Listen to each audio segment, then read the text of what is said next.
I'd like to call to order the work session for the Mayor and City Council the month of September, and asked Councilman Wance to lead us in the pledge. I pledge allegiance to the flag of the United States of America and to the republic for which it stands, one nation, under God, indivisible, with liberty and justice for all.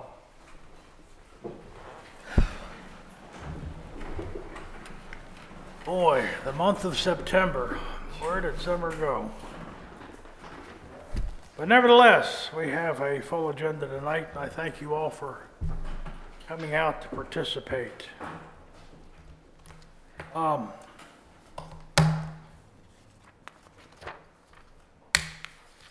first order of business is the review of the minutes, and they include the minutes of the August 8th workshop of the August 13th regular meeting, and also the closed session that was held immediately following the regular meeting on August the 13th. And I've been advised by our attorney that I'll need to read the minutes from the closed session, so I will do that. Before that, let me read those, and then I'll ask if there's any additions or corrections. On August the 13th, immediately following the close of the regular business meeting,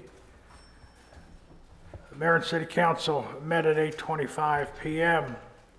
There was a motion made by Councilman Wance and seconded by Mayor Pro Tem Foster to go into closed session, all voting aye, with the exception of Councilman Frazier, who voted nay. The citation and authority of purpose of this meeting was in accordance to the Maryland Open Meetings Act, Title 10, Government Procedures, Subtitle 5, Meetings, Section 10, 508A. This meeting was closed in order to discuss a personnel matter that affects one or more specific individuals.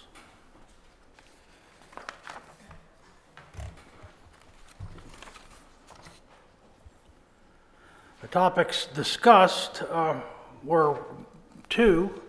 One was the reimbursement by Councilman Frazier for the cost incurred by the city as a result of his failure to attend the Maryland Municipal League Conference in June after making reservations to do so.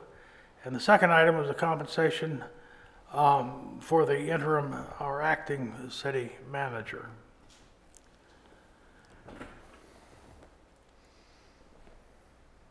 The persons present at the closed session were Mayor McCarron, Mayor Pro Tem Foster, Councilwoman Fuller, Councilman Vigliotti, Councilman Wance, and Acting Manager, City Manager Wyprecht, City Clerk Kalman, and City Attorney Gullo. Councilman Frazier left the session at 8:30 after stating that his attorney advised him not to go into closed session. At 8:40, Mr. Frazier was discovered standing outside the door of the council chamber in a stairwell after his departure when he was unknowingly struck by the door when opened by Lieutenant Etzler while he was securing the building, at which time those present moved the meeting into the kitchen area to be able to continue to conduct the meeting. Acting Manager Wyprecht left the meeting when requested to do so at 9:05 p.m. when subject 2 above was discussed. The actions taken in the closed sessions were thus: Councilman Wance made a motion, which was seconded by Councilwoman Fuller, to direct the city staff to prepare a public censure for Councilman Frazier that would include provisions that the city would no longer advance any costs, fees, or expenses to attend any functions until reimbursement of the outstanding costs related to his failure to attend the MML conference are paid. The motion carried 4-0. And number 2, Councilwoman Fuller made a motion, which was seconded by Councilman Vigliotti, to direct the mayor to investigate a bonus for the city manager, the acting city manager, to compensate him for additional duties, the said bonus to be prorated and retroactive. The mayor is also to bring the result of this investigation back to council. The motion carried 4-0. Councilman Nance made a motion to adjourn, which was seconded by Councilwoman Fuller and passed 4-0 at 9:14 p.m. Are there any additions or corrections to the regular minutes or the Yeah, I'd like to correct closed minutes? Mr. Mayor, if it would be all right, I'd like to correct the attendance at the executive session, the closed meeting, because Trooper Etzler was in the room because he opened the door and hit me I'm sorry? when I was coming back in. When I was coming back in, because you were discussing a second topic, he ran into me and hit me. So he's clearly in the room during the closed meeting. So if you'd add that to the minutes. I think it should be noted that his attendance was while we were in closed session here in the chambers, and he did not attend. I don't recall that personally, but anybody else recall that? Well, anyway, well, that'll be up for amendment on Monday night if so need be. Any other additions or corrections? Yeah, I would just want to explain why I was opposed to having a closed session. I have 8 reasons why I don't think that I stated that Councilman, wanted to state I really don't during need that explanation right now. All I'm doing is dealing with the minutes, so we'll have time later in the agenda for that Well, this speech. is a discussion workshop, not a voting session. So one other item is that I have 8 reasons why I don't believe I communicated, or the town communicated to me, that I'd made a booking for the winter conference. That's not part of this discussion, Councilman. Not in the minutes is the fact that Clara went to the camera and turned the camera off, and there was a 10-minute delay before you convened in your executive session. I thought you were waiting for me to leave, but I sat here until the new meeting was called. The statement was made, Councilman, the statement was made on public record that the meeting was adjourned for 10 minutes and then would reconvene in private session. And Yeah, I stayed throughout that period of time. And I attempted to you were here and heard have that a like hearing. everybody else, so I don't know why there was any confusion. Well, the confusion is because Okay. I've never had a chance to explain why I don't believe that I owe this money and why I don't believe the Well, normal we're not procedure was discussing- filed for We're not making. discussing that at the moment, so. And the minutes That- explain that you left the meeting at 8:30 p.m. I didn't leave at 8:30. Well, maybe at 8:30. It, All right. What time did we adjourn? it's, Anyway, you time you did stayed we until adjourn? 8:30. What time We does did it say we at adjourned? 8:20. We adjourned at 8:22, The whole- and I stayed in the chamber throughout the beginning of the closed session, explained why I couldn't attend it. that's what I was referring to, that you left the closed session at 8:30 p.m. It's in the notes on the 8:25. second page. I just want that to be Well, clear, again, it's. that it was a it's- long it's- delay between the time of the, Yes. of the called meeting, which was the, It's all in the minutes. It's was the voting it's session semantic of whether Monday. it's 2 minutes one way or the other, but anyway. The fact was that the closed session was called to benefit you so that you would have a chance to explain. You elected not to attend, and consequently, you left the meeting. So that was your prerogative. No one's chastising you for that. In what way was the closed That was meeting your designed decision to to make. benefit me if I could Mr. not Mayor, speak? I suggest we hold this discussion for later in the agenda. Absolutely. Anybody else have any additions or corrections? No, sir. All right, well, let's move on. First, second order of business, I guess, is that we have a delegation with us tonight, and it's from the Lions Club, I believe. And they want to talk to us a little bit about a proposal they are thinking about in regard to the creamery building. Thank you, Mayor and Council, for, Leonard, if you just identify yourself and Thank you very much. yes, sir. just I'm for the record. I'm Lion Leonard Wance. I have with me this evening Lion past President Steve Van Scoot, and also our present President, Lion Paul Garver. The three of us here are here this evening because of proposal that, or not a proposal, but a project that we've been working on now for, I think it's well over a year. And Lion Claire over here is partly responsible for what we want to talk about this evening. A little background. Our club had some meetings in the past year. One with the Parks and Recreation Director of Carroll County.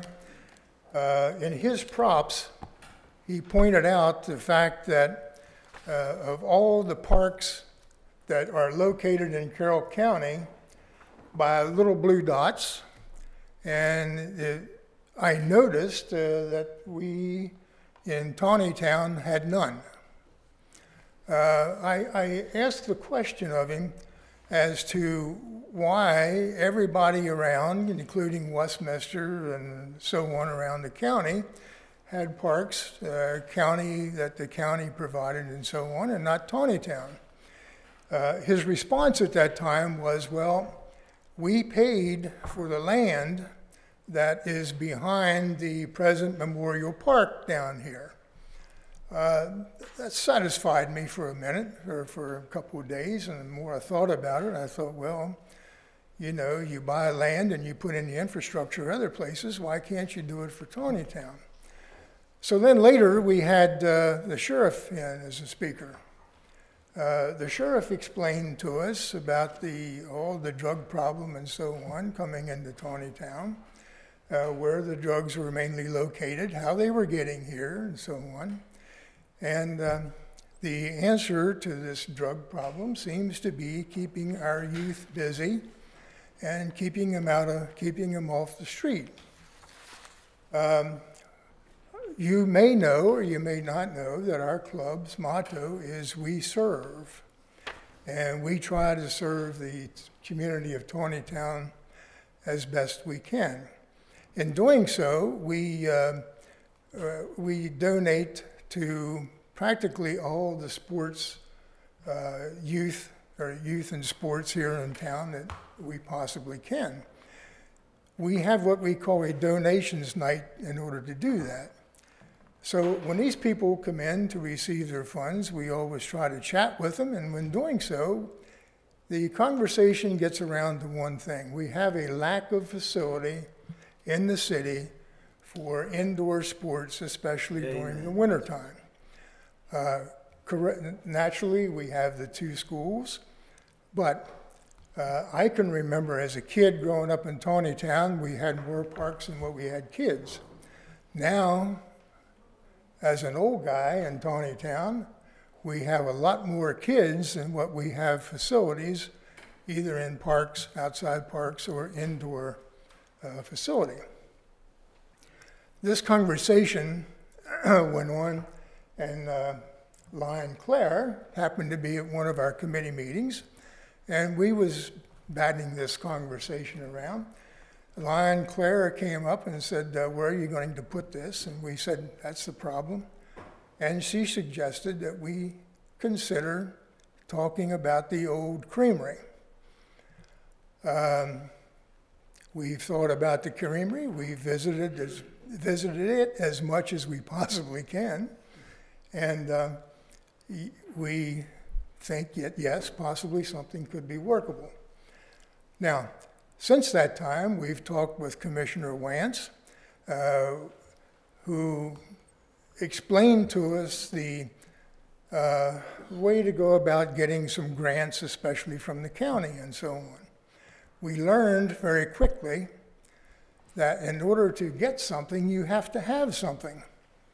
So we have nothing. Our club does not have the money. We don't expect our club to raise the money, but we do expect that our club will work towards raising the money in some way, shape, or form. We've also talked to Jack Tevis. I'm sure many of you know Jack Tevis. Jack has raised probably millions of dollars for Carroll Hospital Center, the Boys and Girls Club of Westminster, and so on. And we've talked to him about fundraising. And again, it gets back to the question of, well, in order to get something, you have to have something. Again, we have nothing. At this time, Steve, if you would come forward, I'll let Steve go through the packet here. Good evening. Good evening. Steve Vanscoy. I'll pick up where Leonard left off. The city has provided the Lions with the past feasibility studies tied to the creamery dated 2009 and also the downtown district Main Street plan from April 2003, and we've looked at those and the contents of them, and there's quite a lot of information in those city documents that talks about things that have started to happen in Taneytown, but also a lot of things that haven't. And the reason for that, we believe that there's been limited implementation and action on those things, is there's been a recessive environment here from 2008, 2016 in the economy, and a lot of the Taneytown individual organizations and interests and focuses have been independent, not collectively looked at and worked together. What's important to note today, Taneytown is really changing. Taneytown is growing. We think there's no better time than now to pick up where things got stagnant and proceed on. So we're seeing small businesses moving into Taneytown. Larger businesses are doing some expanding, and the demographics for younger people, citizens and family are coming forward. And so we think it's a good time to talk about this project. We've laid the project out in 5 phases called the Taneytown Creamery Project. Phase 1, we'd like to see developed and evolve a Taneytown Creamery District. We would like to take that section in the town here around the Creamery building in various directions and kind of look at how to restructure that area based on what's in the 2003 Main Street plan. We'd like to restore the creamery to the extent of if and as doable. That may mean leaving a wall up for all we know, because I don't know how much is salvageable, but I believe it's important because of the type of building it is and the historical significance. You have some remembrance there of the creamery. We'd like to move on from and add to the creamery a Taneytown Community Center building and a sports complex building. That's where the Lion interest lies at this point, that we have a strong interest in. There's 2 other phases. One's maybe develop a parking garage down there and bring in other businesses and housing units. And we've even thought far enough ahead that it might be kind of fun to have a trolley or train running from Flicks to Memorial Park going through that area, since 140 is kind of a problem for the citizens and walking and all. So right now, we see this as a very big multi-year project. It happens over time, lots of work, partner organizations involved. Our discussions with the city have said they'd like to have a partner in this to move forward, and they're interested in a strong service organization to be involved and possibly take the lead. And the city has indicated to us they think we're a good organization to get involved with them. And so this ties right in, as Leonard has said, with the Lion Club charter and priorities of community service, youth, citizen needs, and Taneytown sports. We've even talked to the city and hinted that there's a possibility maybe the creamery land becomes Lion property downtown for $1, and the city continuing to even maintain and cover expenses for the property and taxes for a while. And that's just been a discussion topic as one opportunity. what this does for the Lions is allows us, since we have no facilities of our own, this would allow us a central location to get meeting rooms, to work downtown together as a club and so on. So what do we see is, if this goes forward, what we see is, some next steps and actions. The mayor talked in closed session on 8/13 to the city council, and he fed back the results were positive. And I haven't been able to interpret that, but I accept his word. We, the Lions, briefed our board on the 28th of August, and we're here this evening. I've laid out a series of new activities that Nancy and I have been talking about for several months to go forward with, depending on the outcome of this evening, and so on. I won't run through those, they're in the document. But I'm down to what I call discussion, questions, information on what the council might want to bring up, if anything, or no. And we'll try our best to answer those. So, Great. yes, sir. I agree with your basic premise that we are devoid of activity locations for young people. And I spent a lot of the last meeting talking about a large amount of new revenue that's come in because of the rapid growth of development here. These buildings that were behind CVS and back over there paid $14,400 each for a water pickup, for a water hookup, and it's resulted in a good time for you to bring this subject up, because the town does have the flexibility to help, I think, financially. I want to thank you all for being here today. We are somewhere between $200,000 and $500,000 above our expenses at the current time for the current budget year. So I think the town can get involved in saving the Creamery building. A lot of the discussion before you got here is about bulldozing the building, and I'm glad that you see the historical significance of it. Yeah. And please keep pushing on that, because it is a landmark, and I thank you for being here and saying those words. Thank you for your input, sir. Any other discussion from council?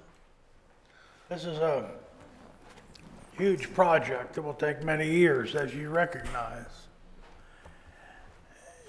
And I appreciate you bringing this, getting us off dead center. I mean, we've been obviously shackled by a recession that's not able us to do anything. The original plan back in 2009, I thought was a brilliant plan, something that could be formulated along those lines. I know I would be very supportive of. How it's structured and what form it'll take will take some discussion and planning and back and forth, I think. Yeah.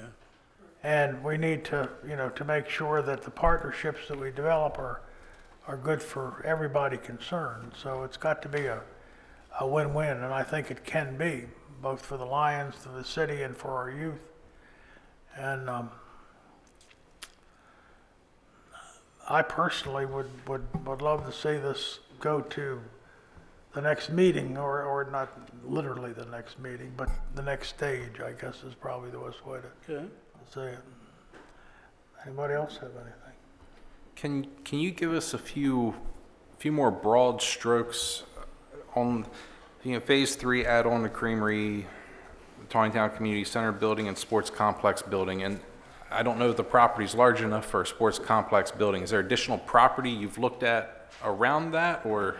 No, we've actually gone down there and measured. We've looked from the feasibility study on the Creamery, the acreage there, and I think it's 2.14 acres the city currently owns around that, tied into Eric Glass's Tony Corporation and the city a police department and so on. But we've looked at the buildings out of the feasibility study, and the city hall or the city center could be accommodated, and we believe that a design we've already got for the sports center could fit in there also.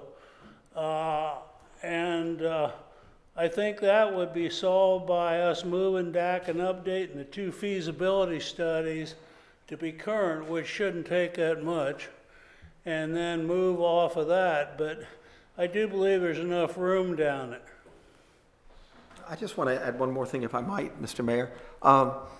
The wonderful thing about Camden Yards is, even though there was many discussions of bulldozing that building and creating the stadium, is there were people like you guys with vision that saw the value of preserving that wall and that portion of the meeting. I think we have the same sort of scenario here with the Creamery building, and I want to thank you again for maybe coming up with an organized plan to confront the naysayers that say we ought to bulldoze it and build a parking lot. Thank you, sir. Well, I think this is a very interesting idea. I think it's something that would be, very interesting to continue to learn about. My question also kind of branches off of what Councilman Wance was talking about in terms of the available space down there, because I see in Phase 4 you're talking about potentially a downtown parking garage and other businesses and housing units, in addition to restoring the Creamery and then adding on to the Creamery with a community center building and sports complex. And again, I guess I'm just curious about where all that would go. I will say that the parking garage wouldn't fit on the current land down there, but I don't know what the city plans are for that parking lot behind the police station.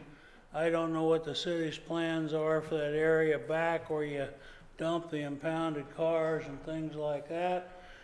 And I don't understand the evolution across the railroad tracks of the old mill and things back in there.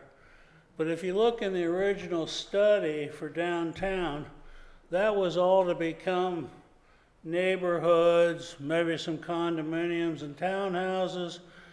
Business was to gravitate down that way around the patio and the railroad track, and that area would be modernized and cleaned up. And I still see that as quite doable, depending on what businesses in town want to invest in and whether we can get a developer with the right mentality and things like that. So there is land down there. The question is, how do we restructure that, I'll call the Creamery District to be for the future? And all of that hasn't been looked at yet. That's something that's got to start to happen as we move forward with this project. So I don't have the answer specifically for the councilman, but I have a vision, which I think's fine. well, we certainly have more questions than answers right now. That's the nature of the project. But unless you start asking the questions, we won't get any answers. So that's Right. Well, Mr. Mayor, it's been my observation that when the town wants to do something, they can get it done.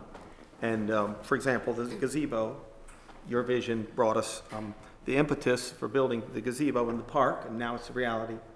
And that same thing could happen with a community center that we certainly do need. I don't think exciting anyone, idea. I don't think anyone wants to shut the door on this, but I feel like there's, a little more plans would come a long way in giving us the same vision that you have. Well, we've been working on it 6 months but more than glad to sit down with you independently and discuss all aspects of it and hear your concerns as well as your thoughts. Well, it may be wise to plan a future meeting where we get down and roll up our sleeves and just talk one-on-one with the Lions Club and the council, and let's get into some nuts and bolts. And Thank see you what for happens. giving us this document too. Just to vote a meeting, just a special time, a special meeting for Love that. to. Thank you very much for your time tonight. Thank you. All right, that was, I failed to announce that Mayor Pro Tem Foster is recovering from knee surgery, and that's the reason she's not here tonight. I talked to her today through email and a week ago in person, but she seems to be getting along better her second time around, but still not able to come. She thought maybe there might be a chance Monday, so. Mr. Mayor, I had a chance to talk to Diane Foster at length about her first surgery for knee replacement, and she explained that among the people that have had those knee replacements, there are many success stories, but hers has not been one of them. And so I would like to encourage people to pray for her, as this is her second endeavor to have this knee repaired, because there's been a lot of chronic pain associated with the initial not so successful surgery, and she shared that with me at the Christmas party. Okay. The So next please be item praying is for to receive public comment pertaining to items that are not included on the agenda. Does anyone care? Remember the rules here. We have to identify ourselves and we have 3 minutes to speak. Barbara Halter-Bridle, 435 East Baltimore Street. I just like to publicly thank B&H Construction, who the proprietor is Brandon Hill, the Masonic Lodges of Monocacy and Plymouth, and for all the men that worked out and put the new dugouts out at the Field 5. If you haven't been out there, they're really, really nice. And these guys worked in really hot weather. They're also going to be doing 2 more dugouts at the T-ball field in October. So I think a lot of times people don't get credit for what they do in town, and this was all volunteer, and I think they did a nice job. Thank you, Barbara. We appreciate you bringing that up. Anyone else?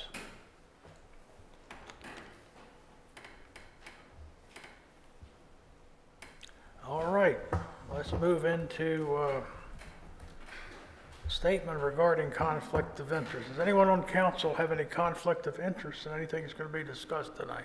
No, sir. By consensus, everybody is okay.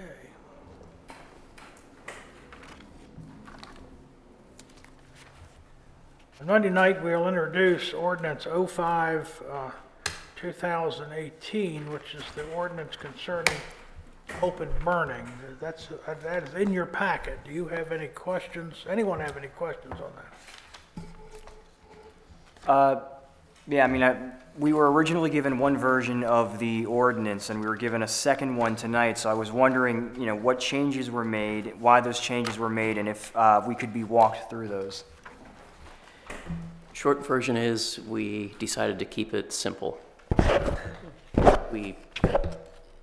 In discussing enforcement of the ordinance, we realized that some of the things with regard to opacity and the definitions and the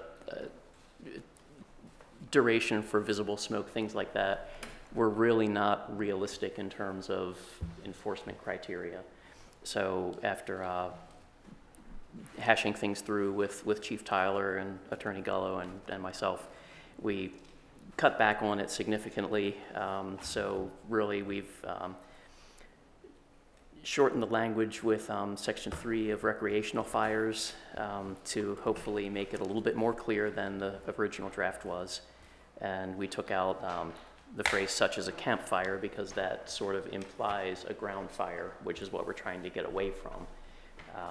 And basically what we're doing here is allowing folks to cook outside on their barbecue grill without it being considered an open burning violation.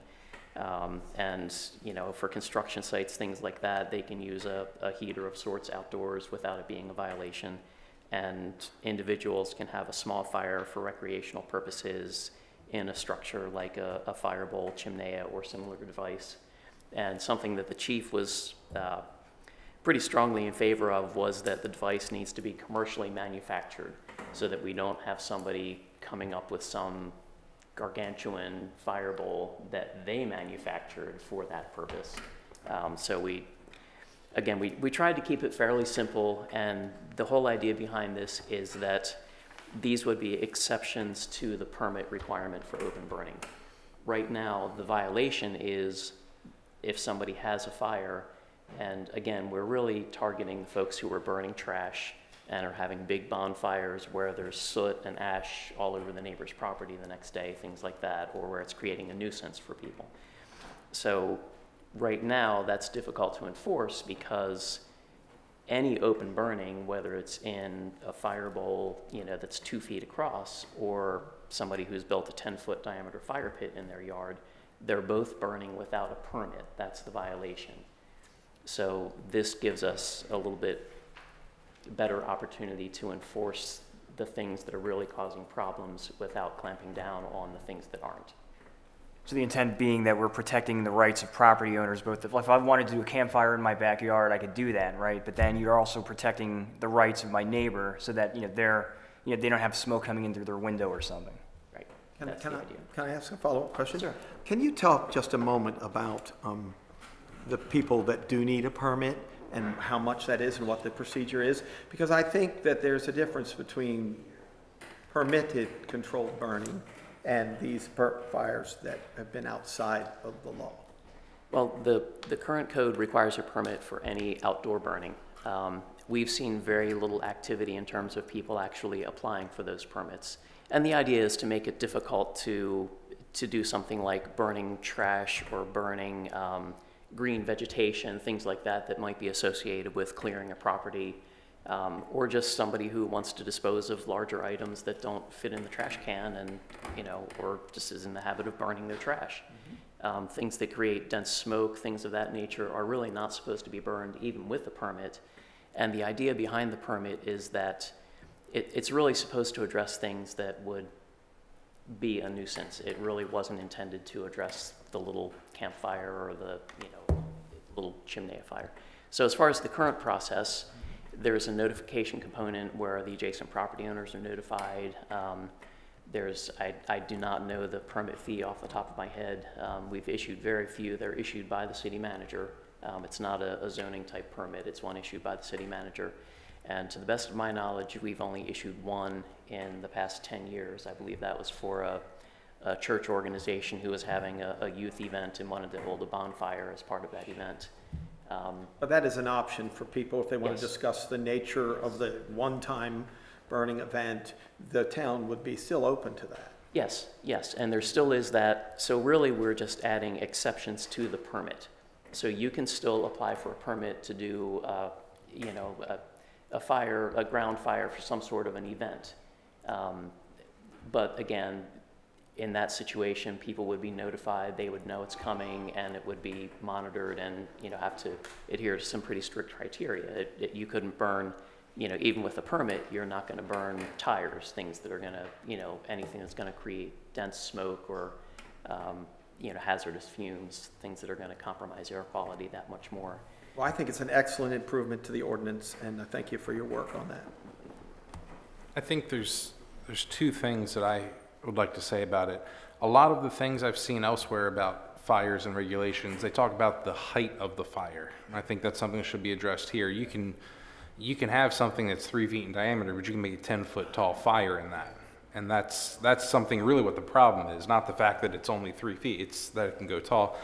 The other thing that I don't like in there, and I think it should go away, is the commercially manufactured for such purpose. There are vast amounts of DIY at home. Look in my backyard, you'll see one of stone pavers in a circle with a sand pit in the middle.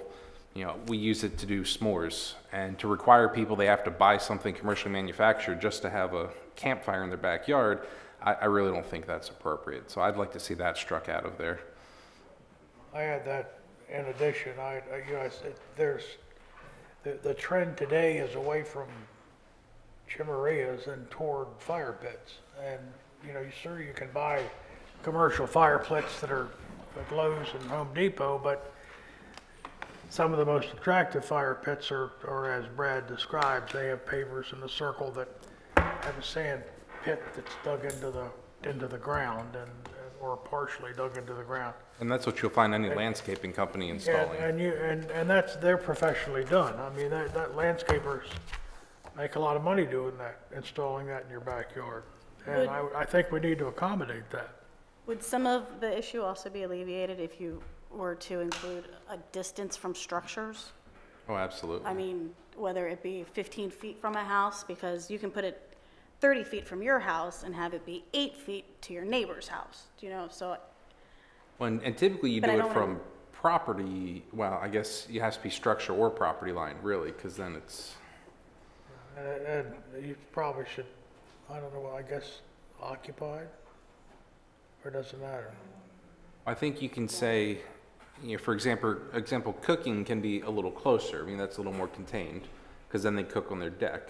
Right, but even most grills But say in keep terms it of 6 or 8 feet in from the terms of house. campfires, perhaps 20 feet, 30 feet from a structure wouldn't be inappropriate to say. I don't know that I'd use the term campfire. Well, recreational fire, if you will. Recreational fire. If you use your campfire, then that would lead you to the assumption that you can camp out there, which is also against the rules. So. Right, we did remove that verbiage from it. So recreational fire.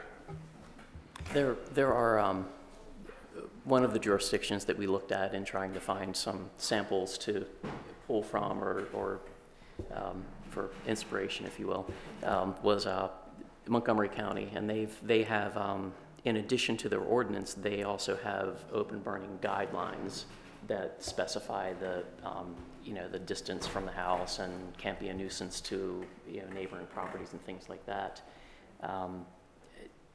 Again, this is done really with an eye towards improving enforcement ability, and while you could also argue that it's trying to legislate common sense, we've seen some instances where that hasn't applied.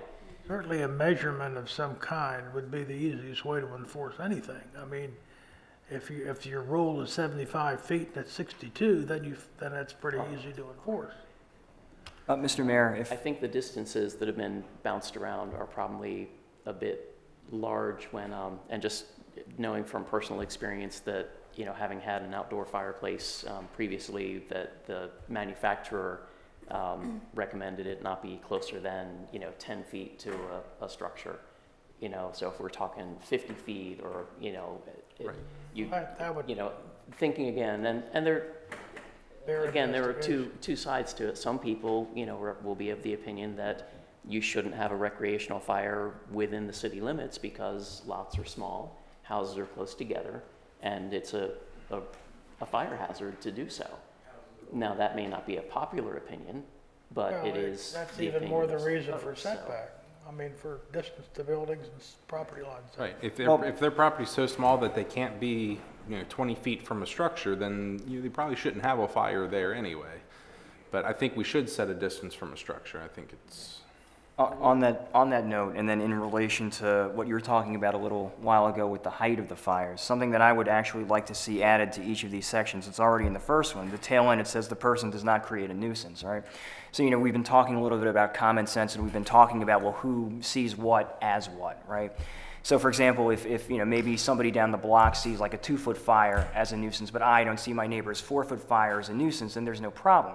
But that nuisance gives you the flexibility to be able to go in to say, I'm sorry, sir, your neighbor's disturbed by the fire that you have, and that's the nuisance. However, at the same time, if Brad is not disturbed by the 3-foot fire that his neighbor has, then there's no issue. That doesn't mean that you have to go around measuring all the fires. It's just a question of, are you being a good neighbor to your neighbors? Are you being a good person? Well, and unfortunately, that's subjective when it comes to enforcement. I don't like you, so everything you do is a nuisance to me. Well, but what I'm saying is, in addition to these things, I think we should add that in, because that way the flexibility is there, though. Right. Well, it does insist upon common sense at that point, that you do try to be a courteous neighbor. Anyway, we will work up a revision for Monday night. One little addition in number 2 regarding salamanders. My experience is that most salamanders are either LP or kerosene operated, not number 2 fuel operated. So you might just want to add kerosene or number 1 fuel oil.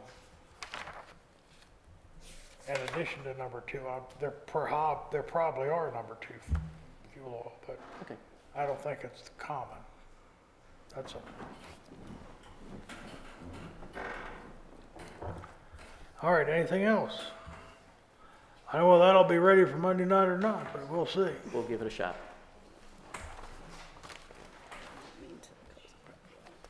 For adoption, on Monday night, we'll have the water allocation for September of 2018. Everybody have any questions on that? No, Yes, sir. All right, next will be the resolution 2018-10, the violation of the code of conduct and censure of Councilman Frazier. Anybody care to make any comments on that? Yeah, I have great news tonight about that. It's not my intent to avoid payment of any amounts due. And yesterday, my wife had a chance to visit with the MML staff and discuss this issue. The amount of money in a certified letter they got in July was about $800, but the amount in this document is about $1,100. And so there's a difference of opinion about how much is in question. He said, a good friend of Taneytown is Scott Hancock, and a very cooperative person. I was thinking today about how wonderful it is that he's been serving in that position with all the conflict in 157 towns all these years, since I think over 8 to 10 years now that he's been serving there. Over 20, and it's over 20. what's that? Over 20. Over 20 years. Well, that's a great accomplishment, because there's all kinds of differences of opinion. He proffered that if I were to pay the cancellation fee for the portion of the bill that is the sessions, those sessions at MML are very helpful in learning what other towns have done, in coming up with new ideas. I have attended them in the past, and I certainly do relish the opportunity to go and be part of that instruction. That as of yesterday, and I'm sure as of today, he has not received any letter of request asking for a refund, but that they would entertain that. And so I would like to see on Monday the town, since we don't vote on anything tonight, the town, or maybe we could give permission like we did on the bid for Stan Ball's Roofing, to give the acting city manager the authority to write a letter requesting for a refund. And I'll admit that there was a lack of communication. I just say to my fellow council members that one error that I did make was that in looking through the records, I never sent an email to the office saying I wasn't attended, or write a certified letter to them saying I wasn't attended. So I could have done a better job probably of communicating. On the February the 27th was the filing deadline for public office, and my wife filed for clerk of the court, and I remember discussing with her on that date that we could not possibly attend an event around the time of the primary election. And from that point forward, I went forward with the concept that I was not coming this year because of how busy we were at that time. And I expressed that to you when we talked subsequently. That second meeting talking with you, Mr. Mayor, is in the record here in our workbook today. And so I certainly, if we could get a refund from them, would pay any balances for or losses for hotel room, or a portion of them, because if the town accrued some expense over the confusion, I certainly don't want the town to lose money on that. Well, we're going to recall that it's the citizens that will be losing the money, not the town. But did we not contact... Would my fellow councilmen agree today to allow the city manager to send a letter that reads something like this? We've been in discussion in our work session, and we're requesting, since Councilman Frazier's been agreed to pay the cancellation fee, to request a refund of the tuition charges for enrolling in the college. I certainly don't have any problem with that, but I think that's already been done. It has not. As of yesterday, it had not been done. Mr. Mayor, I have a few issues with that, and I'd like the floor for a couple of minutes if I might have it. All right, so, it's kind of perplexing to me that, we're in this situation at all, because, you've had since June to get in touch with the rest of us to say, hey, I couldn't make the convention for whatever reason. It's September now. And the only reason that you're coming to us tonight with this potential plan, and by the way, it's not the MML that owes the citizens of this town money, it's you who owes the citizens of this town money, right? So it's perplexing to me that it took us the threat of a censure to get you to come around, right? So you talk about being an elected official, right? I mean, the whole thing that we're talking about in terms of the situation, when you think about it, commitments, right? And what is a commitment? A commitment is a promise or a pledge made on one's honor that you're going to do something, right? And so what happens when you fail to fulfill that commitment, right? It becomes you become accountable to everybody else to explain why you failed to live up to that commitment. And for 3 months, for 3 months, you did not do that. That was June. This is September. Again, only with the threat of a censure do you finally come up with some plan at the 11th hour that could potentially reverse the situation. It's not But my plan. It's the plan Excuse me, of Councilman. I have the Scott floor. Hancock. I have the floor. All right? So you failed to live up to a commitment. You failed to account for why you lived up to the commitment until tonight. And what does that do? That violates the trust that you've received from the citizens of this town with the chair that you occupy. Because that's the next situation that we're at here, is the trust factor, right? You know, we all trust you as fellow council members that when you make a commitment on behalf, yes, we do. When you make a commitment on behalf, if we did not trust you, then we would not have advanced you money to go to the conference in the first place, right? You make a commitment on behalf of the city and you're expected to uphold that commitment. Now, when you fail to uphold that commitment and you resist efforts until the 11th hour to pay it back, and even now you're not saying you're going to pay back the full amount. You're trying to rope the MML into this, right? Even now at the 11th hour, right, the trust now falls on us. Because you have failed to live up to those commitments, the rest of us now have to step forward on behalf of the citizens to make you live up to the commitment that you failed to live up to. So I don't think it's wise that we try to get in touch with the MML to try to get the MML to pay back you for a commitment that you failed to live up to. What evidence do you have that I made such a commitment, Mr. Vigliotti? You just said a couple of minutes ago yourself. That You on said a February couple of minutes- 27th, I decided not to go to this month's. And do you trust me when I tell you that? No. I told the mayor that on the phone that on February 27th, my wife You told the and I mayor had a in conversation June, according that to we this. were that not going. The mayor called you up, according to the document, right? The mayor called you up while he was at MML, and he said, hey, Don, or whatever you wanted to say, To get answer together my for question, dinner or what whatever. evidence do you have I made such a commitment? You just said it. What did I Okay. say? Councilman Vigliotti, let me ask I never this. said this year I was going to the, Councilman- even though there's a discussion on February 7th that's referred to a verbal discussion, there were no discussions about going to MML since that date with me. The crack in that story is that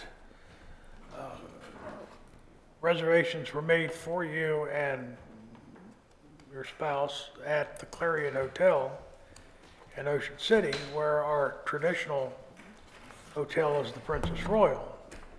Now, it's unlikely that if somebody didn't say, make me a reservation at the Clarion Hotel, that a reservation would have been made at the Clarion Hotel, because we never stay there. We always stay at the Princess Royal. So I think that's the biggest flaw in your explanation. Can I ask a follow-up? If I were to pay the amount in the registered letter today, would there be any action on this censure then, on Monday? The censure will go forward. What will stop would be the discipline that it puts in place. I thought that when I... Well, good. I'm glad you understand that. I So let think me that ask, you go to that awfully quickly. Why don't you solve the Adlon. problem? let me ask this question. As it states in the resolution here, that the confirmation of the reservation was on the council table at the June meeting, which you did not attend. It was then put in your city mailbox and you picked it up. So when you saw that information, did it not occur to you as a red flag? Oh crap, they made me hotel reservations and I'm not gonna go. I've never seen that document, and I've never seen the censure until Monday of this week. That's very convenient. You didn't even tell me that you had that vote a month ago in a secret session. Wait, hold on, hold on. Whoa, whoa, Hold whoa. on. All right, let's address that real quick. I came back from Labor Day weekend Councilman in Frazier, Lewis you County, can- West Virginia, and got my packet. Let Councilman Wentz speak. Okay, Council Wentz has the floor. thank you, sir. We discussed earlier in this exact meeting that you were well aware that the closed session was happening. I was And you opposed to even, that's fine. You were even present for the first, you debated, but 10, 15 minutes. I stood there. But that's great, I remember. First 10 or 15 minutes, and you knew what was going to be discussed. You chose to not stay and offer a defense for what you did. No, I was denied the right to make a statement by the mayor. Incorrect. You have to be present to make a statement. You stood up and you left saying that your attorney advised you not to meet in closed session. If you will not be there, you cannot make a statement. So don't say you were denied anything. I asked You denied yourself the ability to 4 speak to the times council to about make a this. statement to the council. That's incorrect, but thank you for I playing also was anyway. not told that you were going to discuss the subsequent funding of the acting manager. That is the thing that's Because you not- weren't at the closed session. And You to add to can't what, do and that. to add to what Councilman Wentz said, the whole point of that part of the meeting, which reflected to you, was to avoid a public scene about this. We wanted to handle this, I don't civilly, believe without having to go before the public, because I we don't wanted to believe give you the benefit of the doubt, and the 11th hour, you still refused to do that. I don't believe it. After your speech, I do not believe that. Now, since you did bring this up in terms of open meetings, I encourage you to take the course or be familiar with open meetings. We can discuss matters of the same type that we were discussing. We were discussing something about personnel and regarding discipline. While we were there, I mentioned, while we're on this topic, we discuss something for the acting city manager. It is completely within our rights to do so, so don't ever accuse us of doing something like that when it's completely legal. Let me ask the question. Do you remember the lengthy discussion that happened after the camera was turned off about whether the word "a" meant you were going to discuss one topic in the secret session or whether you were going to discuss more than one? And the mayor assured me that you would not discuss more than one, but you differed and said that we certainly have the right to do what we want in the executive session. We only discussed the personnel matter or personnel matters. You see A and B Well, don't you remember under the me saying personnel that to you section all? of that Do you form. remember, Ms. You Fuller? can say what you And want, this was a motion that was made and duly seconded in that meeting pertaining to a personnel matter that affected an individual, just like the outline was for you. Well, I asked you not to do it. You went ahead and did it. And Well, you just, could just be for present the- to be just for assured the that it doesn't record, happen. we never, ever hold secret meetings, ever. So, just for the record. Councilman Frazier says that a lot, but they're never, You're ever. convicted 5 times in circuit court of holding a secret meeting. 2 matters are in the circuit court, the Court of Appeals, whether you're guilty or not of holding secret meetings. But 5 counts you were found guilty of. Your ability to twist and warp things is staggering to me. It This really is is. a fact, what I've said. Well, I just refer to it as spewing lies, Well, really. all right. Anybody else have any comments before we move on? No, sir, Mr. Can, Mayor. can, never mind, I'm not gonna belabor it. Let's move on. All right, we'll address that on Monday night. City Manager's report. Jim, do you have anything for us tonight? Sure, I have a couple of things to add, some events that happened after the council packets went out. Just so you're aware, we had a water leak on Commerce Street Saturday. About a dozen properties. We had 11 calls to the emergency line. Crews went out there. The water was off for a little over an hour before service was restored, and all the citizens that had called in have been contacted afterwards once the service was restored. So just in case you hear any buzz about that. A couple things that we've been carrying on the city manager report were the capital projects and capital equipment 6-year plan. They've just been sort of sitting there while Henry's been absent. I would like to go back to the department heads and get their recommendation on whittling that down to the 6 years and have something either in October or November to present as far as a draft 6-year plan. I don't know if that's, from what I've seen in the minutes, I don't know that that has happened yet. And I think it should be a matter of, just relying on the department heads for their respective areas to whittle that down and have something before you guys. I don't really see the point of carrying it and not doing something with it. Well, that would be the time to do it, because by the time we discuss it, it'll be budget time. Exactly. So that time will be upon us before we know it. So I'd rather, if it's acceptable to you and something you would entertain in the next couple months, get a little work going on that as we're able. Is it possible that the department heads present it to us as well, so we can ask them questions as they come up? sometimes it works better than having to send you as the go-between and stretch things out longer than necessary. Okay. We can certainly do that. If we want to do it in that format, we may want to schedule a separate meeting. Almost like a retreat To focus sort that, of a yes, thing. to focus on that. Okay. Let's see, quick update on the Syrian property. I spoke with the Department of Agriculture at the state, and the fact that this property is within our growth area boundary is throws a bit of a hurdle in it as far as the state process goes. So we're still working through some questions with the state. The county is more optimistic that it will be funded in this round for ag preservation, but the jury's still out as far as the state is concerned, and they are applying for the Maryland Ag Preservation Fund. Let's see. And as far as the charter and code review, we did bring that up at the Planning Commission. They're going to start delving into Chapter 205, the zoning chapter, and we're kind of starting to focus on the downtown business district. We've had a number of items there that are something of hot button items, you know, for the Planning Commission. We've picked a contractor for the blower building roof. We did get a slightly lower bid, just a couple $1,000s, but still a couple $1,000s. And so construction should proceed with the contractor there. We're just waiting for them to provide their W-9 forms before we can. Who will be that contractor? It's Celtic Construction. It may be Celtic. I'm not sure if I'm pronouncing it as they do, but. I think that's wonderful. Yep. And let's see. Last thing I wanted to touch on was the audit is going well. The auditors are going to be back on site September 10th, and do their final round of field work. We're on target for completion in October, and we're also targeting October for our year-end budget amendments as part of that, you know, kind of year-end wrap-up. But also in October, we plan to present an FY19 budget amendment related to our streetlight retrofit program.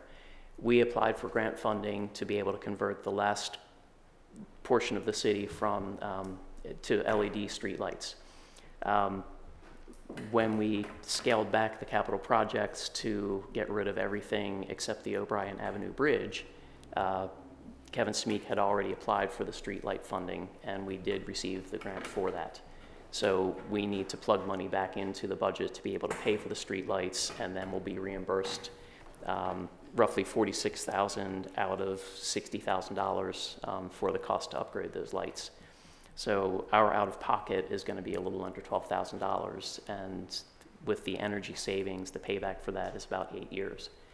So we will be coming forward with that in October, because obviously we want that to be in the budget so that we can spend it, so we can get the reimbursement. Do you have any updates from the county regarding that project that involves the O'Brien Avenue Bridge? Because I know they were on a timeline for that project, Yes. correct? Yes. They are trying to schedule a community meeting at the site. It'll probably be at the dead end on the Roberts Mill side of O'Brien. Okay. They're shooting for the last week in September, but I don't have a definite date yet. So they are, the design is proceeding. They're very close to final. We are still awaiting word on whether the bridge deck will be able to be a precast structure, which could save some money from that original estimate, because the original estimate was based on a cast-in-place bridge deck, and only the abutments really needed to be cast in place. So we're hoping to realize some savings by doing a precast bridge deck. But again, that's in the county's hands right now, so we're kind of awaiting the results of their review of that. Right. I know that they were on a deadline, Yes. so that they believe Yes. they're within and they can Yes. accomplish this? Okay. So, and with regard to that budget amendment for FY19, some good news is that we've received updated figures from the county for our real property revenue for the real property tax, and it looks like we should receive more than we're needing to plug into the budget to pay for the streetlights. So we're going to be increasing the budget for, roughly $60,000 to pay for the streetlights, but we also anticipate a little over $70,000 more revenue for property tax than was originally projected. So that's some good news. So it'll be something of a wash in terms of the total for the city. So, and we'll have all the detailed figures in October for that. Good.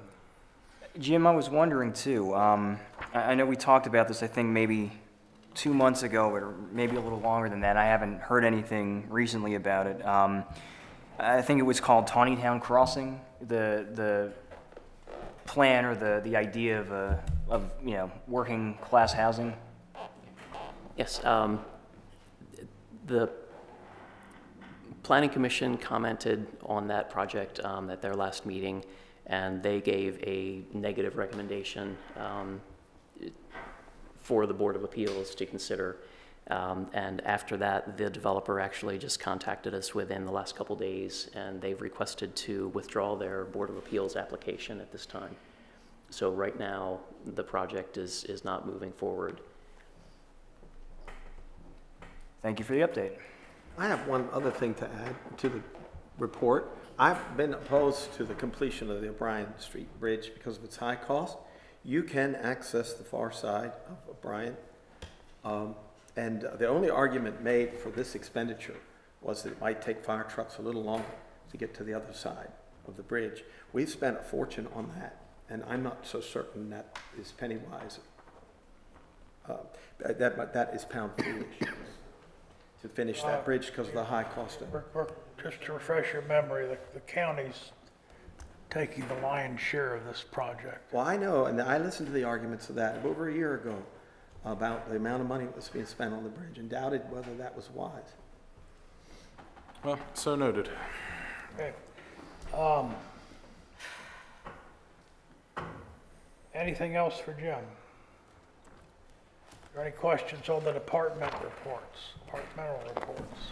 I do just want to comment, he did mention the water issue that happened on Commerce Street. I was coming back from Gettysburg and I got detoured around because they had pump house closed off, and since I live right there at Commerce, I went in down and bugged them while they were checking it out and figuring out where the valves were. And on a Saturday afternoon, That's why I took it out. those guys are just top notch. Whether they had just gotten back from vacation early that morning and technically still on vacation, they were out there. And when the hard decision had to be made of, we just need to shut it off and fix it now instead of, those guys are professional and outstanding. I think they definitely deserve all the credit that they get and then some. Agreed.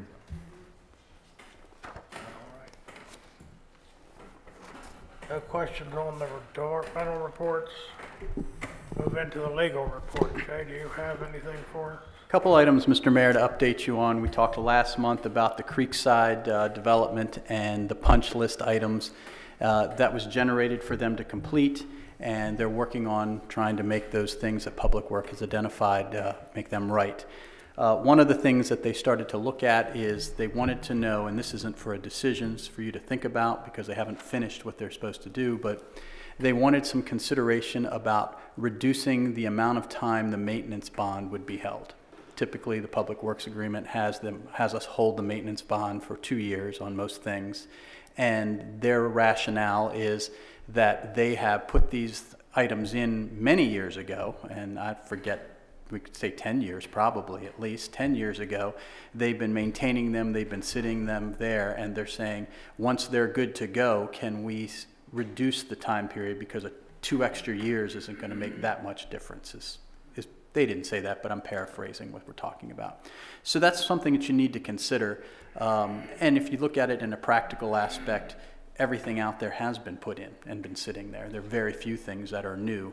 The pump station has been there. We've been operating it even though it's theirs. If the pumps break again in the next 2-year period, technically they would have to fix them, but we need to think about that and at least be able to respond. So we don't need to get back to them yet because they're not in a position to make a full request, but as you know, that will play into the amount of the letter of credit reduction, and we need to know how long that would happen. So that could happen as early as next month. They anticipate getting all their punch list work done before the fall, the winter season, so that'll be on us soon. Okay? The next issue is with the Meads Crossing development. We talked last month about exerting pressure on the Genesee and Wyoming Railroad. Maryland Midland Railroad is the local entity that owns it, of course. But Genesee and Wyoming controls that, and the mayor reached out. Councilman Vigliotti got Senator Reedy to reach out by letters, and that did move everything off dead center. I'll tell you chronologically what happened so you can enjoy the story as well. After that happened, the Jacksonville office sent back a letter to the city and to Meads Crossing, because remember I told you this is going to be our crossing, so even though they're doing the legwork, it's ours. They sent back a letter saying that they've agreed to do this, but they need to have an easement created, and we need to have a maintenance agreement done.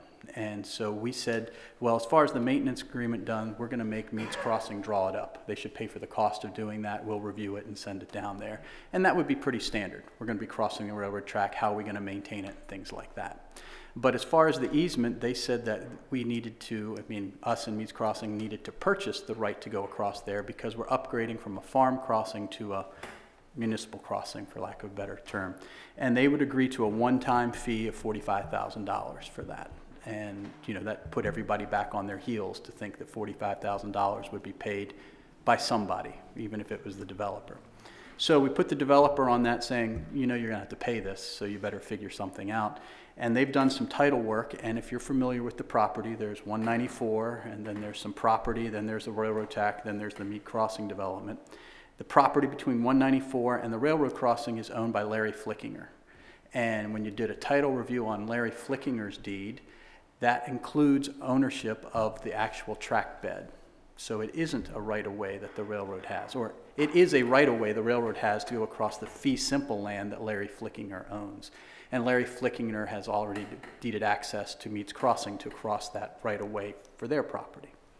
So that should alleviate the $45,000 fee. We haven't gotten any response yet, so I've reviewed the correspondence from their attorney. It's been sent to the Jacksonville office, but it just goes to show, you have to check everything. The sad part about this is it's September, and we had hoped, they had hoped, our best interest too, that we'd be building houses and they'd be putting things under roof. And they can't really do that until the main access is done. They're using the Angel Road, which was the construction entrance, and I know there's some difficulty out there, or some concern that was anticipated or not, but the major access can't be constructed until this is finalized. So maybe housing starts won't happen until spring now, which puts everything on another delay and hold. Questions about Meads Crossing stuff? Okay, the next item is something that I just need to, and I don't want to steal Councilman Wance's thunder for the Planning Commission report, but the Planning Commission has directed that they would like the mayor and council to consider a change in the zoning ordinance as quick as possible, is the way I kind of took it, that would address having drive-throughs at downtown properties, and with one property in mind, the Old Sheets location. So you understand what I'm saying is that we can't just make it property specific, and we don't want to make it all downtown properties could have drive-throughs, but there's a concern that at the Old Sheets location, that would be an ideal location, according to the Planning Commission, to have something that would have a drive-through. And so we need some direction on whether that's what you want to spend some time and effort to do and what the timing on that is. And there also has to be some discussion between the property owner and the mayor, which I understand is set up to happen before we act, to make sure we're doing what the property owner is interested in as well. So just so you're aware of that, if that's something you want to discuss or consider, we probably should wait until after the mayor has his meeting and then decide how you want to make that happen. Have we got a date, Jim, yet? So, we could go into the details of why and things like that, but it's also convoluted. This is the property that the Board of Zoning Appeals rejected the application for the special exception for the packaged goods store. So this has come out after that rejection of the packaged goods store. Now, on that same note, the Planning Commission has discussed this a few times in the last 2 years of allowing drive-throughs on certain downtown properties, and we've talked about different criteria that they'd have to meet. And so I don't think there's a whole lot the council would really need to do except to tell the planning commission that they are interested in this happening, and then we can bring forward to the council what we would suggest. Just as an anecdote, I just returned from the Outer Banks for 4 days and happened to be reading the newspaper that outlined the actions that the Southern Shoretown Council took at their last meeting, and they permitted a special exception for a drive-through in one location. So we're not the only ones that deal with this. Well, and I know we had talked about it before. Quite a We were while, kind of yeah. waiting to see, does he have something in mind already? Does he have somebody that's interested, or? He had somebody interested a couple of years ago, well, about 2 years ago, maybe a little longer than that. But I don't think it ever reached a serious point. It was enough that a planning commission, murmuring, but it never really reached a serious pitch. But it sounds like potentially something could. This would open up the door for many different types of businesses that aren't in consideration now. Okay. And I think the key for the city side is we want to view this as a partnership with the property owner, that we want the property owner to be on board, see this as a proper thing for his property, and that it'll improve it. And in that sense, it'll improve what the use is down there, so it's not a vacant building and it's a use that will benefit everyone. So that's why I'm saying we just don't want to blaze ahead until the mayor has this sit down to find out really what's going on. Right. I have a question.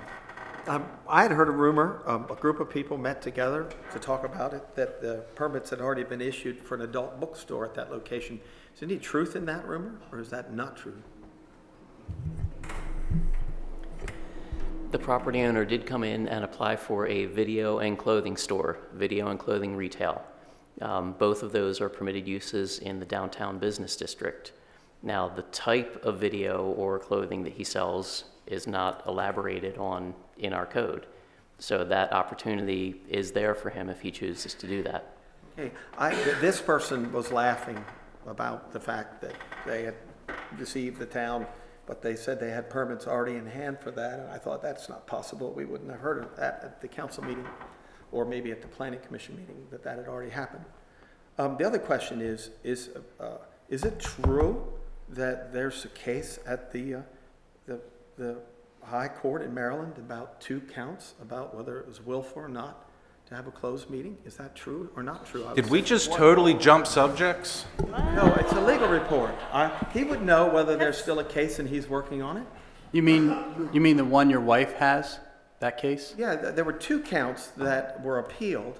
Right. There are 2 counts still before the High Court. After the city Is that won. correct or incorrect? Yeah, after the city won. Yes? Then your wife appealed the case to the medium court, not high court, and that's still pending on 2 counts. But yeah, she appealed the city's win on that. You could ask her. No, I just was told that that was not true up here. I wanted to clarify that it is true that that's happening now. Okay, so back to the subject we were talking about, and just to correct something you said, if it's a permitted use, the planning commission nor the council would probably ever hear about that. Is that correct, Jim?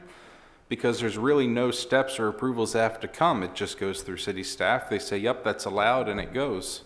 And I'm in favor of looking at the drive-through restriction, because I think we've lost a couple that might not be a vacant building today if we had looked at that earlier. So that's a good thing, that we should not be averse to drive-throughs for that building. The last issue is a housekeeping issue. Your next regular business meeting, not Monday, but a month from Monday, would be on October 8th, and that's Columbus Day. And Columbus Day, the city is usually closed, and you usually do something else, whether you have the meeting on a different day. So you need to figure that out so we can plan for that. So October 8th would be your meeting, and Same thing happened last year. I think we had. I think Columbus Day is always the second Monday, and your meeting's always the second Monday. So think about that, and we can make a decision on that on Monday of what you want to do. All right. Oh, I have a question for Jay. The last meeting I had talked about, businesses potentially using full-body scanning devices to automatically recognize customers. And there was some discussion at the time about, if anybody else had done this or if, if this is something that we were interested in at least looking into. And I guess, I mean, is that in process? Is this something that we're... Yeah, basically what I did after that conversation, because I don't really know anything about it. So I contacted the Maryland Municipal League and said, this is what I tried to articulate what it was, and that we felt that we wanted to contact the National League of Cities. We are not a direct member city of the National League of Cities, so we can't pick up the phone and call them. But MML can do that. So that is supposed to be happening, and it's one of their requests, I guess, on their burner. So. Well, thank you very much for that. Anyone else have a question for Jay? Move into old business. From time to time during my tenure, I brought up the possibility of imposing some type of maintenance standards to ensure that the properties in town, both residential and commercial, are maintained to a satisfactory level. And I've also brought up from time to time that there's the ability to tax commercial buildings at a different rate than residential buildings. Now, what my thoughts are, we have some very serious issues, I believe, regarding maintenance standards, both in residential and commercial properties. We don't have to do very much but look around the downtown and see vacant buildings like the Cherry Tree or the Chinese restaurant, which is getting better every day, by the way. McKeith's working on that. And I appreciate that. And the pharmacy across the street, and the list goes on. The place on the corner down here. It occurred to me that perhaps a way to address vacant commercial buildings would be to create a tax structure that escalated as time goes on. In other words, if the building is vacant for 180 days, and I'm just throwing these numbers out, it could be any number you want, the tax rate goes from what it currently is to something else. If it's vacant for 90 days more, then it goes to something else. And it continues to escalate until it reaches a level that would be conducive for the guy to either sell it or occupy it. That's a thought. That's one way to solve this issue. Another regarding maintenance standards would be to, I don't know how you legislate this, but we have some very serious, I think, environmental issues concerning some structures in town where we could be exposing our citizens or the ground, the environment to toxins that they shouldn't be exposed to. And we need to be able to stop that. I don't know whether that is in the purview of the health department or the Maryland Department of Environment, or who handles stuff like that. But there are serious maintenance issues in some properties in town that are affecting the environment, I feel. And I think we need to address that somehow. We came up with a design standard that has helped a little bit. Again, it seems like whenever we come up with something, it's never what we think it's going to be. It's always something less. But nevertheless, we do have design standards in place. But I think we need to kind of think about, again, addressing the issues of maintenance standards and perhaps what we do about vacant buildings. And again, I don't think we can restrict it necessarily just to commercial buildings. I think we need to also include vacant houses too. But I'm not sure that would fit under that dual taxing structure like I was talking about. I think you have to use commercial buildings in that regard. But any thoughts? I mean, we've always been reluctant to do this in the past, but you know, I know for a fact that One residential property that I'm speaking of has driven buyers away from another commercial property that I'm speaking of that happened to be adjoining.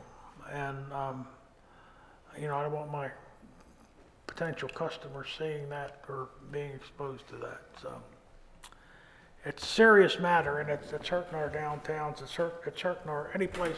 It's hurting our neighborhoods. It's not only our downtowns. It's hurting our neighborhoods. And Well, we need to address it. I would like to just say one thing. The devil's kind of in the details on blighted building legislation. If you go through various programs throughout the states of the city acting upon blighted buildings, there's some real horror stories about people losing a lot of money. For example, in the vacant to values program in Baltimore City, the program was set up so that discount sales were made of these buildings by seizing the buildings and selling them at a discount price, a public auction procedure. But the contractor that buys the buildings only has a year to bring them up to the building code. And if you fail to meet the deadlines of the building code in a year, the city takes the buildings back again and sells them to another person, and they get all the improvements of the contractors. So one of the reasons we have over 35,000 vacants in Baltimore City is because of the bad aspects of the Vacants to Value program that allows an investor to lose their entire investment. So when you bring a blighted buildings ordinance to us, I may be critical if it's not carefully designed to protect the rights of owners and contractors. Well, it's very, very complex issue, but again, the health and safety of the citizens is the primary factor, not concerned with the welfare of the contractors. That's not, or the landlords. That's not an issue in my, even on my scope. We'll mark that down. That's important that these people are not persecuted. Mr. Mayor, if I might speak to the idea of a taxing differential for commercial and residential properties. I guess I would be hesitant about this, and the reasoning why is because if we enter into another recession, and a business can't stay open, and the property owner is faced with an empty building, and he or she literally cannot find anyone to come rent it out, we're going to be penalizing them for the recession, and we're going to be penalizing them for being unable to find someone to come rent the building, and so that kind of concerns me. I mean, we want to. We don't want to, strong arm someone at a time when, they probably couldn't or wouldn't want to be able to afford it.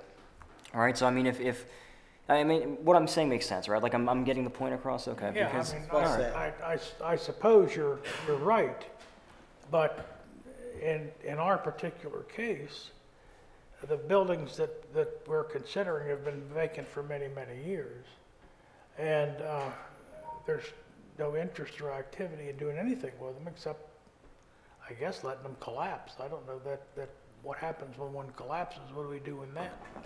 But there are some that are almost at that point. And it's to me, there's got to be an incentive for a landlord or a property owner to improve his property if he is neglecting it. I mean, that's not fair to his neighbors. It's not fair to the town. It's not fair to anyone else. He's concerned with only his own pocketbook and not the welfare of anyone else. And that's not how we operate in a just society. I mean, you've got to consider the well-being of the whole rather than the individual. and I think you hit on an important point there, and you used the word incentive, right? So if we want to encourage people and incentivize them to come in, we don't want to punish them. Again, because if somebody genuinely is unable to find a tenant, then, how do we treat somebody like that? We say, okay, well, you've gone out and you've had, a number of prospective buyers, none of them have... That's what I'm saying. I think that we need, I just threw an example out. It doesn't have to be that example. It could be any example. Is 180 days the number you want to look at, or should it be 365 days? I mean, any of the properties that I'm thinking about, you could use 10 years that it would apply to. So, Well, I know, like, for example, now we do something with facade improvement grants, right? So maybe there's like an incentive kind of program that we could look into in terms of rehabilitation of buildings, right? Something that we could use to, again, inspire and encourage rather than say, we're going to tax you for not being able to find someone to rent the building. I think if you're talking about incentive to do things, you can't do it by way of a punishment. And so maybe the idea of a tax credit by having people lease the property from them. But at the same time, I think a lot of the issues we're having is that the businesses trying to lease these buildings are being hit with such high lease rates that are we going to add more overhead to the property owners that they can pass it on to the business owner who's going to pay even more lease rates? I inquired about several properties downtown for a lease, and it is ridiculous what they're charging for these. Meanwhile, the upstairs, they're charging next to nothing for apartments.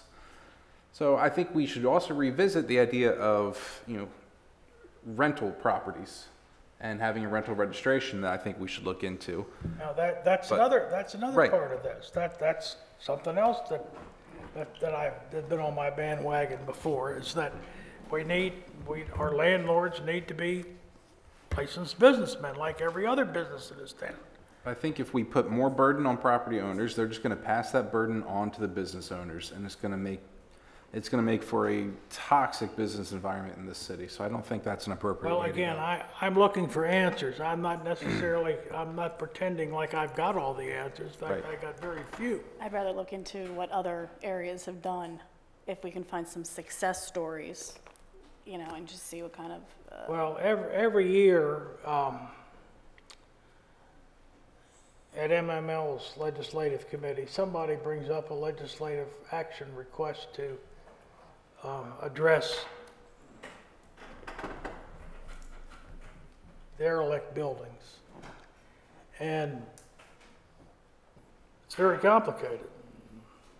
The idea that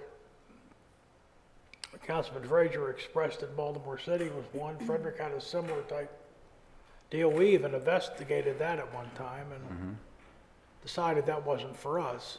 And I don't know what we do other than, again, I put on your thinking caps. We've got problems. We got problems with the buildings maintenance, and we got problems with vacant and abandoned buildings. So there are two things that's something that this city needs to address. And I'm open to any and all suggestions. So I'm throwing that out there to ask you all to think about that and try to maybe come up with a suggestion that might be unique for us, that might be able to be help. And it, doesn't have to. I just gave you an example of something that could be done, not something we need to do. Oh, I wasn't, saying that this is what you were demanding be done, just to make that clear. Mr. Mayor, you mentioned our design standards, and perhaps bring in the design standards board to talk about maintenance standards. I mean, you do have a board who's dedicated to, the design standards, at least of the historic and downtown area. Perhaps you should have them bring forward their idea for maintenance standards, since that's really what they're together for. That might be a good suggestion. And if I could make a suggestion, Mr. Mayor, as well, is that perhaps we challenge each of us council members next month to bring back one success story we can find that may help solve this problem. Well, let's do that. Let's all think about this and see what we can come up with, and we'll talk about it again. I didn't expect anything to get done tonight or Monday, but it's just something that I bring up at least once a year. So. Well, it's worth having the discussion. It's worth bringing up. All right. Let's move into new business. How about the monthly financial report? Does anybody have any questions on the monthly financial report? No, sir. All right, they'll be up for approval on Monday. Also, on Monday will be the accounts payable report. Anybody have any questions on the accounts payable report?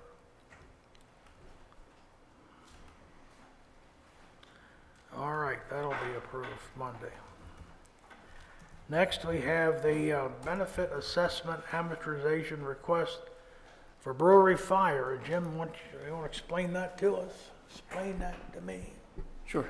The business name should sound familiar. That's the two gentlemen that won the Carol Biz Challenge.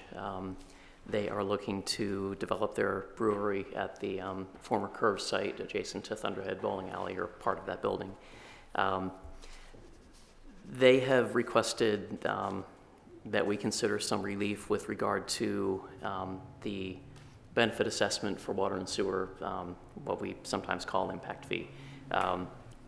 The building is currently only served by one water meter. I suppose when the Curves addition was constructed with only having a restroom and no shower facilities, it was determined that their water usage would be very minimal, and that space was allowed to develop without a separate water and sewer connection. The brewery would like to establish a separate connection for that space, but they are hoping for some relief of the upfront cost, because obviously adding $14,400 to your startup cost for your new business can be burdensome for a small business. We have recognized that with regard to our downtown district, in that within our revitalization district, we offer a 10-year amortization program for those fees. The idea there was to incentivize use of, some of our downtown vacant buildings, possibly as a restaurant or something food service oriented, the type of business that would have a larger water sewer demand than a conventional retail business. And we had heard that benefit assessment fee was a major hurdle for individuals who were considering that type of business. So we did come up with that as a way to address that within the downtown district, specifically the revitalization zone. So if there's interest or any support from the mayor and council Monday night, we could explore a way to extend that type of program to other areas in the city, and this being the test case. Do you envision it being the same plan as we have downtown? The same idea, and we would have a lot of detail to work out on exactly how it would work in this particular situation, because we're looking at a tenant as opposed to a building owner. So there'd be a lot to work out, but we would like to get some direction as to if this is something you would entertain to allow them to spread that startup cost over a period of time. Would the tenant then be responsible, or the business, or the actual owner of the building? Because if you're making a deal with the tenant, I don't know how you could do that. Right. The initial discussions have made it that it would be the property owner would ultimately be responsible. Right. And that's, again, we have a lot of conversations to have as to how we would make it work in this particular situation. But right now, before we spend time on that, we want to know if it's something that would be supported or not. What sort of agreements have been entered in terms of business only lasts 5 years, and they have this 10-year agreement? Do you say, well, if you're going out of business, you got to pay up the last 5 years, or does it fall on the property owner, or how are you sure you're going to actually get We have not run into that scenario at this point. And I'm glad. It's something that we. But do you have something in the agreement that addresses it? That's what we need to work out. Oh, okay. Well, you say you've done them, so I would assume we've authorized it. It's never been done. We've authorized it within the revitalization district, but we haven't had anybody but no one has done that it. has done it, and Okay. right, we haven't seen that play out yet. You can structure that legally so that you can make anybody responsible for what you want to make, I suppose, can't you? So the mayor would be responsible. I mean, Only if he signs it. I mean, we haven't had any put pen to paper because we don't know if you want to do it. But if we were to do this, it's going to have to come back to the property owner. It's an improvement to the property. Right. And you could do it like a water bill, right? I mean, the water bill is ultimately the property owner's responsibility, and the tenant might have to pay it. But at the end of the day, it's an improvement to the property. And so it would need to be something where it's recorded against the property, okay, but not in the form of a mortgage or a promissory note. We don't do those financings. So it would be something like a public works agreement, not called that. So it can be done, and there would be a way to do it For example, your question was what happens if 10 years they don't. It would not matter to us if the tenant did not continue, because the property owner's property is improved by the amount of EDUs that are allocated towards his property. So, this requires a basic cooperation between the property owner, the tenant, and the city. And if everybody sees it's in the best interest, then the city can accommodate by amortizing it. That's that. We considered doing this on a large scale back in the days of Carol Vista. And that was something that we didn't want to do after we passed the ordinance. This is pre-me, but passed the ordinance. We didn't want to in the new ordinance because what the developer wanted to do was amortize connections for the entire property. So, 400, 300, 200 over a period of time. And that would require the city then to bill the property owners. It just was not in our best interest. And this has been a tool that the acting manager says that basically he's right. It's downtown, but it's economic development, and this is for business type purposes as opposed to residential type purposes. So it can be done if you want to do it. I think we should explore it, in my personal opinion. But. Well, yeah, we wanna. Well, just a kind of a side note on that. This business could have a huge potential for our town.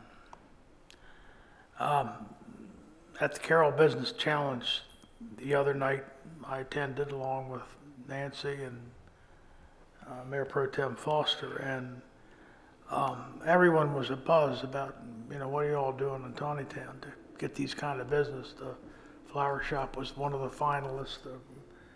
The brewer was one of the finalists, and we had quite a night.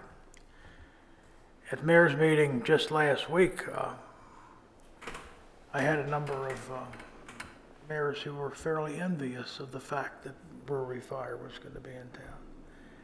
And it could be a real, this is like a destination location. People drive to this. They will go out of their way to come here. So it's something we need to really think about.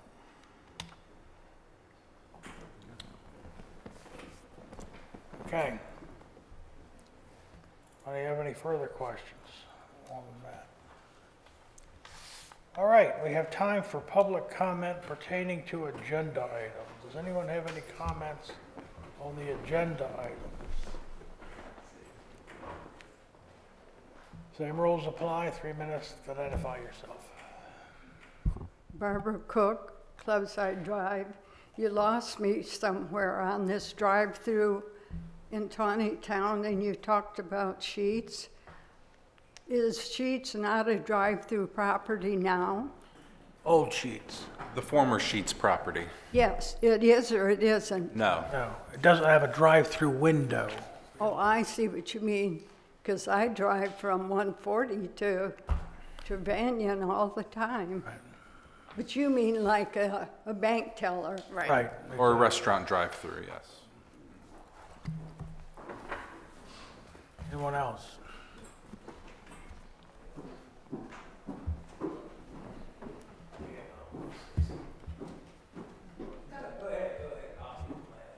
We'll wait. Robin Fraser, Bentley Street, and 3 minutes is not nearly enough for all the interesting topics you have tonight. But I'm going to go with the resolution, because what I want to say is that what we have here is a misunderstanding. The town thought a commitment was made on February 7th. The Frasers thought no commitment was made. And a lot of that had to do with the fact that there was no conversation from the town to the Frasers like there normally is. You can look at every other convention. Email went back and forth. What is Robin going to attend? Lunch, breakfast, dinner. Then the amount would come, then we would write a check. There's no correspondence, there's no check. We had no idea that reservations were made for us to go to the MML. We certainly would have honored it. Even when the mayor called to ask us to go to dinner, if you just would have said, we paid for you to be down here, we would have tried to figure out how to take care of our responsibilities and we would have come down. But I'm not sure that was really the purpose of the call. I think you all are so anxious to censure Councilman Frazier that you're really premature on this one for two reasons. Number one, we don't know what payment to pay. You threw out a number. The mayor said the council needs to discuss it. You had a closed session. No one contacted us. We didn't know what happened at the closed session. We didn't know if you waived it. You said, let's split it. You said he has to pay it. We didn't know what was said. You never told us. So to censure him for non-payment is absolutely ridiculous because we don't even know what the payment was supposed to be. We don't know what your decision was. You didn't contact us.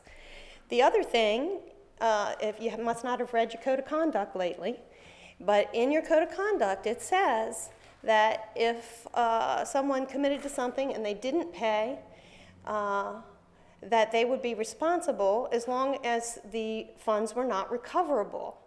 So it is in your code, and you should take that step to ask for the refund. Frazier's will pay the cancellation fee. We'll take that responsibility for the misunderstanding.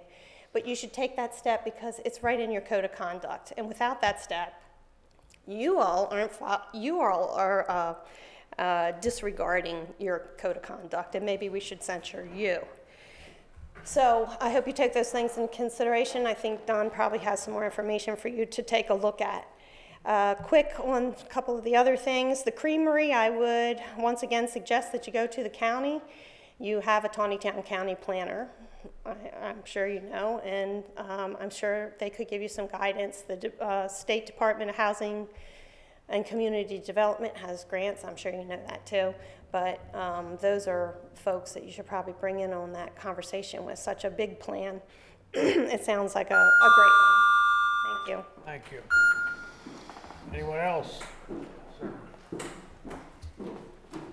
My name's Charlie Bletner. I've lived in town 65 years all my life, and I'm in here because of that open burning problem.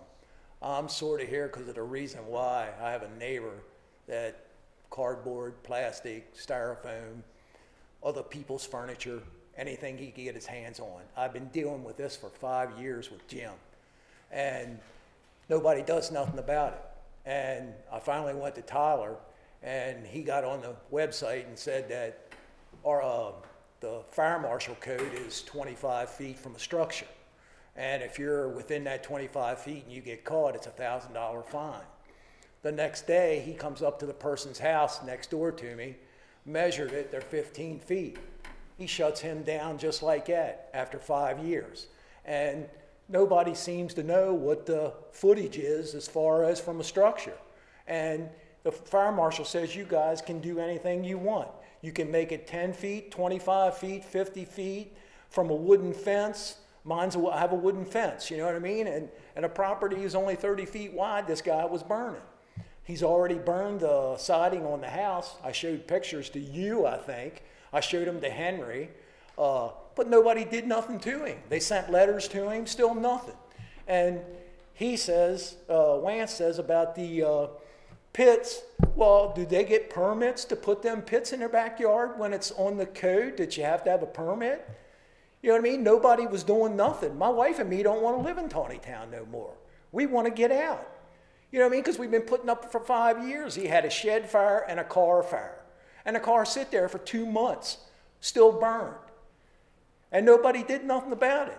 But I get a thing in the mail from the town saying that I don't have a registered vehicle and I have 7 days to move it. But he has a burned out car sitting on a public street for 2 months. They don't do nothing to him either. So I just want to get you guys on the ball about it shouldn't be no ground burning. It shouldn't be no barrel burning. There's one right up in the alley across from you with a barrel, and this guy's been burning I don't know how long. But we're at our wits' end. And you guys want to do stuff, but Hampstead doesn't have any burning at all. All you can have is, you look on the web. The fire marshal told me all this stuff the day he come up there and measured. My garage, I have 2 old 60s cars worth over $100,000.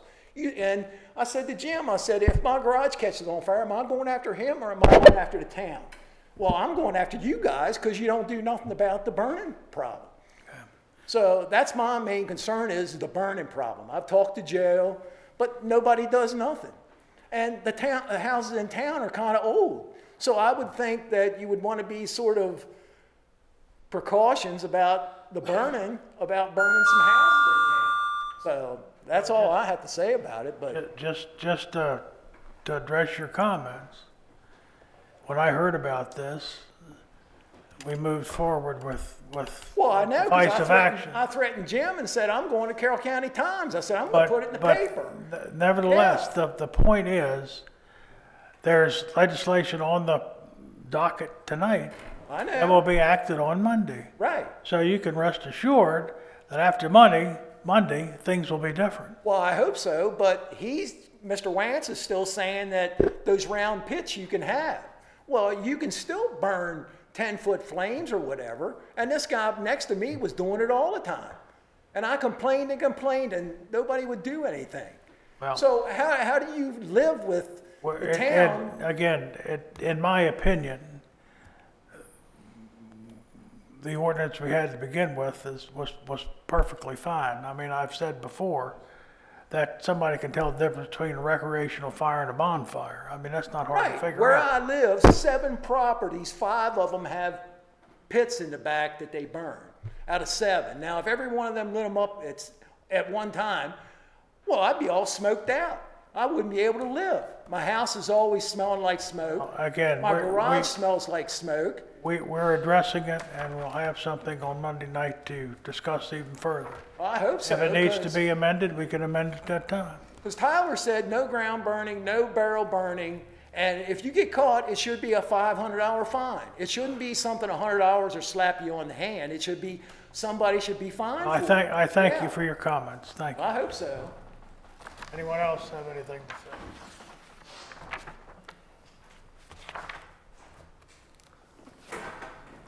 I have a motion for adjournment. So moved. Second? Second. Favor, say aye. Aye. Aye. Carried. Thank you.